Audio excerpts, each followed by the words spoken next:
Now that you've been watching Jump for a few weeks, you may have begun to wonder just how we come up with the ideas for our lessons.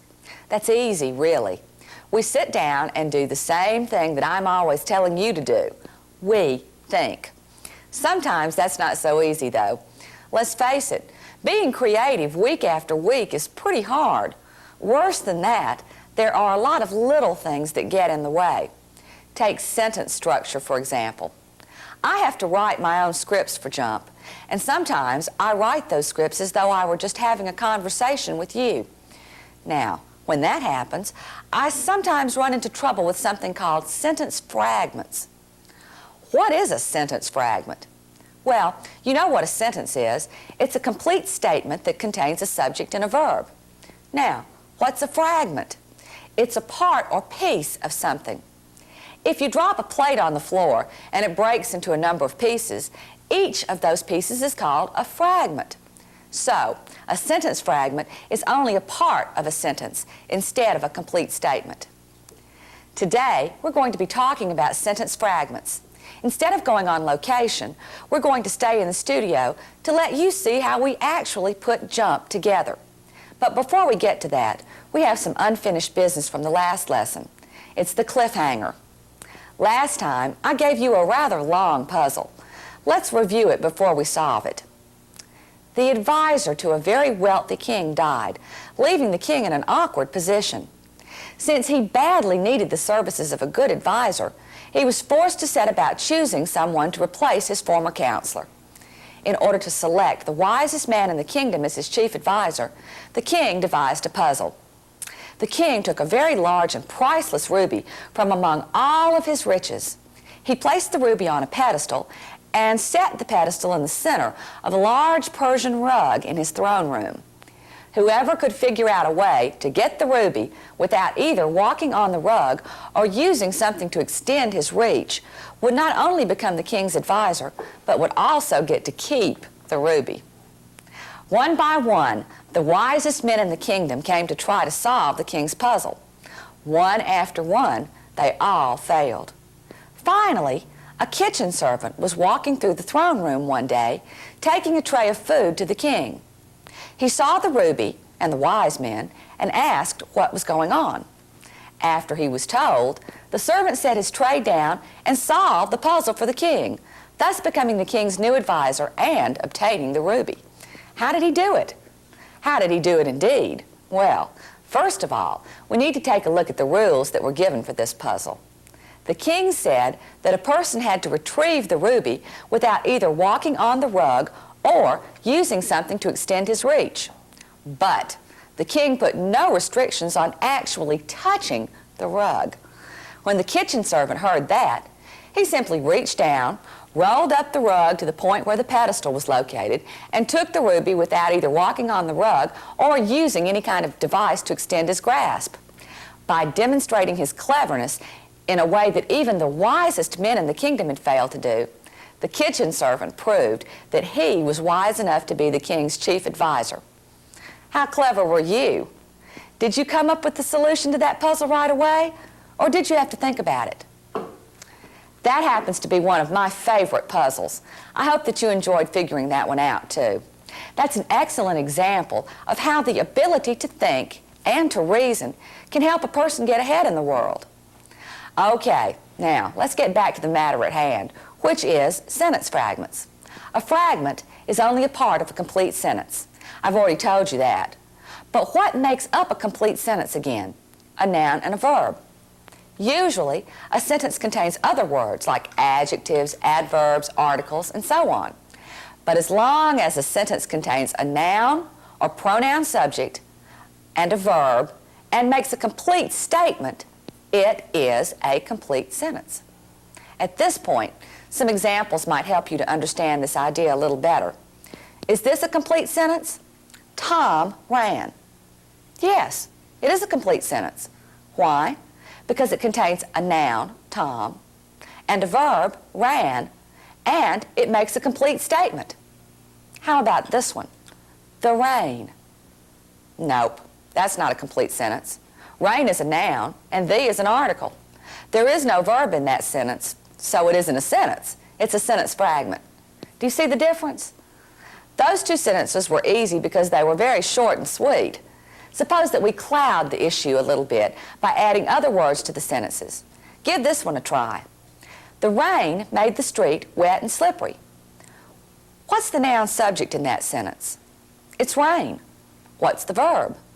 It's made. All the other words are either articles or adjectives, but they can sometimes trip you up when you're trying to determine whether a group of words is a sentence or a fragment. Here's another example. Climbing the tree. Ooh, this one is tricky. First of all, it does contain a verb, climbing, and it does contain a noun, tree, but it doesn't really tell us anything, does it? Remember that a noun subject should answer a specific question about who or what is doing the action in the sentence. In this case, who or what is climbing that tree? We don't know, because this group of words doesn't tell us. So we can then determine that this group of words, climbing the tree, is not a sentence. It tells us what was climbed, but it doesn't tell us who performed the action of climbing. Remember that I mentioned earlier that the subject of a sentence could also be a pronoun, such as I, you, he, she, it, they, or we.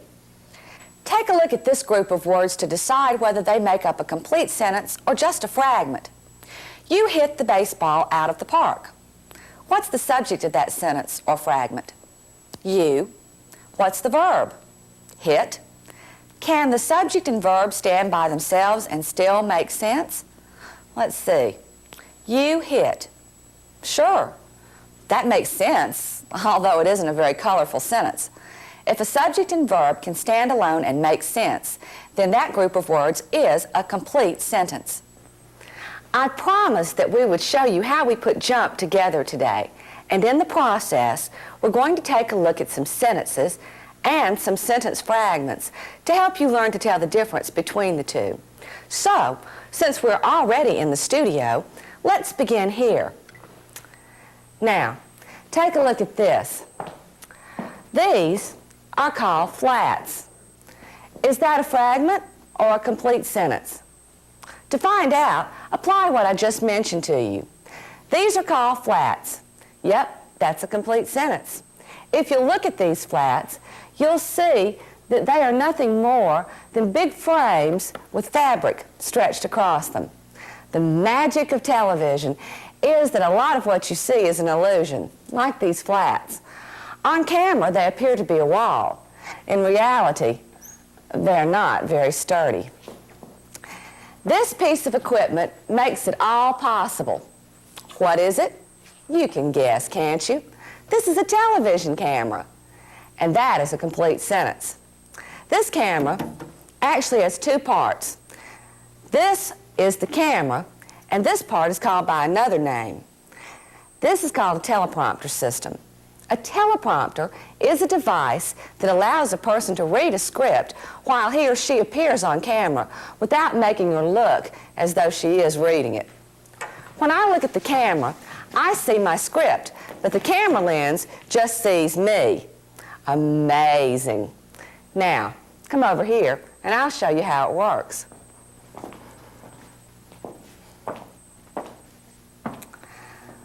This is the conveyor and the camera of the teleprompter.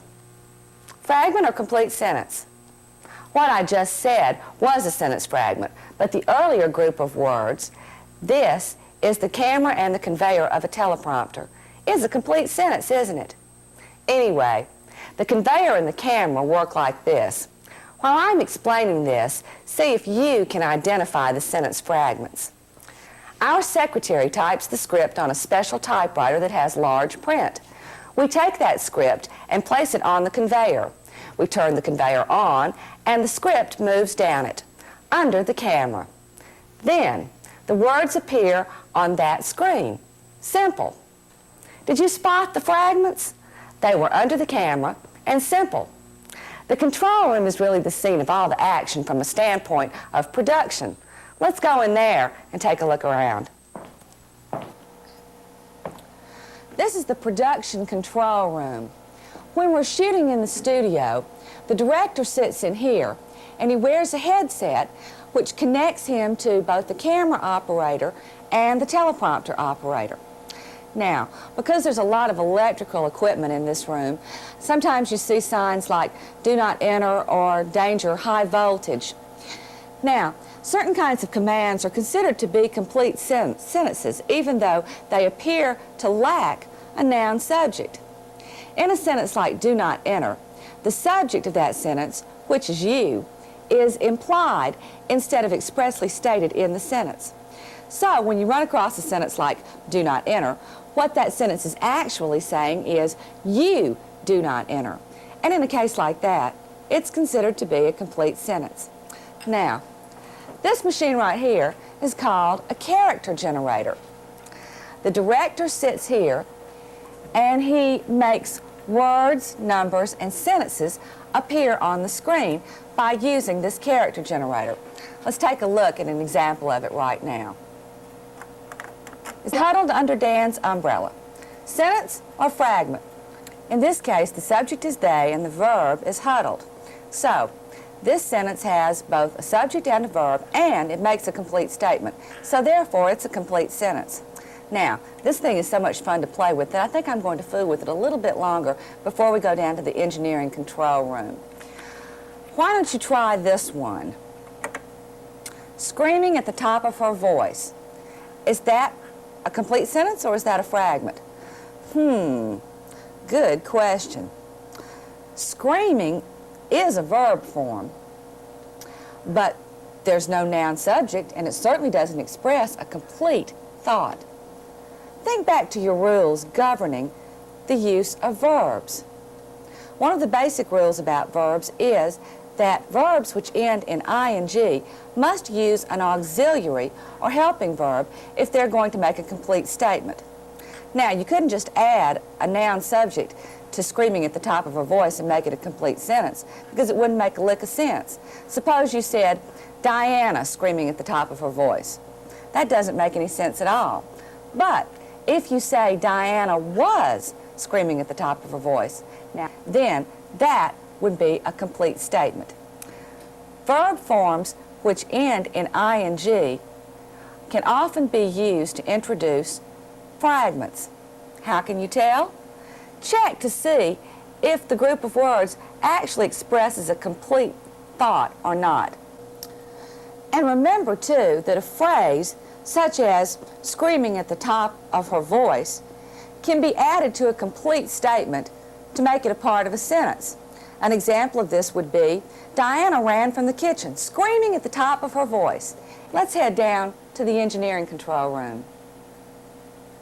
This is really the heart of the studio in terms of the technical transmission. Because of the split-second timing necessary to run this particular part of the studio, everyone but the engineers is supposed to stay out. This sign just says it all. If you have no business in the control room, do not enter. That means us, too. This is the editing room. Programs are actually put together in this room. Is that a complete sentence or a sentence fragment? Well, look for the noun subject and the verb. The subject of that sentence is programs and the verb is are. Does it make a complete statement? Yep, it sure does. So that is a complete sentence. Now, Jump is like a lot of other television programs in one respect. The scenes of Jump are not actually shot in the sequence in which they appear in the final lesson. We shoot our scenes one at a time, and then the producer comes into the editing room and puts the scenes into the proper sequence. Now, this is how editing works. We put a tape of the different scenes in this machine and a blank tape in this machine. As the producer arranges the scenes in the proper sequence, he transfers them from this machine to the blank tape in this machine. The result is the program that you see, edited to include the opening, the closing, and the cliffhanger segments. Now, this is a good place to point out that verb forms that end in ed can often be used to introduce a fragment or a phrase. In the last sentence, edited to include the opening, closing, and cliffhanger segments was a fragment because it couldn't stand alone. If I had just said edited to include the opening, closing, and cliffhanger segments, it wouldn't have made a lick of sense to you because it's not a complete sentence. Attached to a complete sentence, however, it does make sense.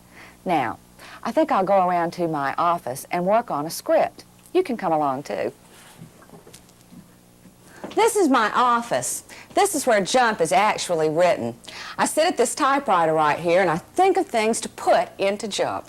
Hey, Beth, we need to talk about the script for next week's lesson. Oh, okay. Is there a problem? Yeah, have you looked at it carefully? Well, not real carefully. Well, you got some sentence fragments that need to be corrected. Okay. What page? Well, look at page 14. It says right here, in Europe, the Middle Ages.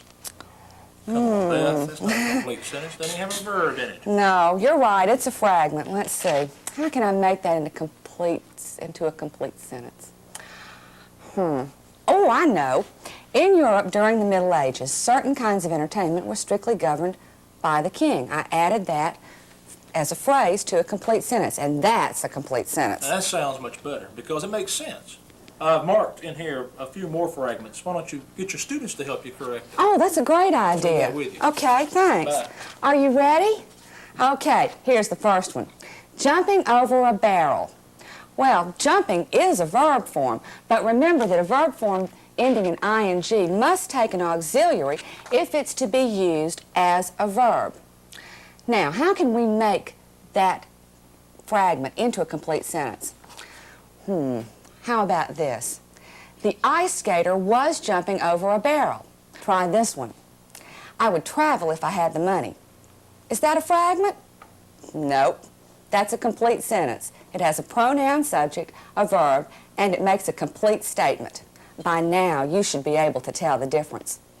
Learning to tell the difference between complete sentences and sentence fragments can be a little bit confusing, so you really have to think about what you're doing.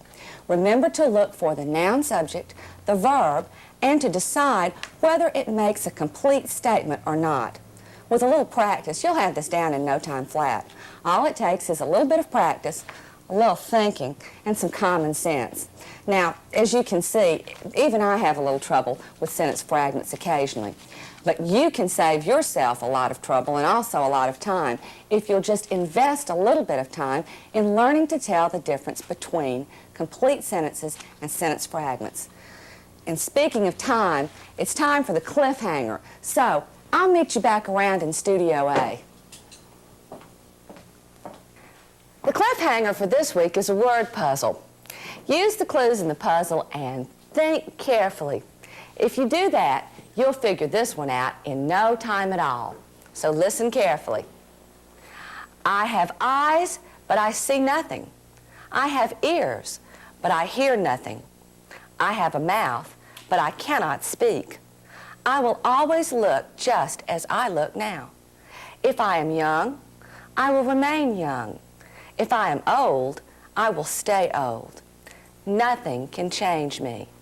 What am I? Give that one some thought, and we'll see you next time on Jump.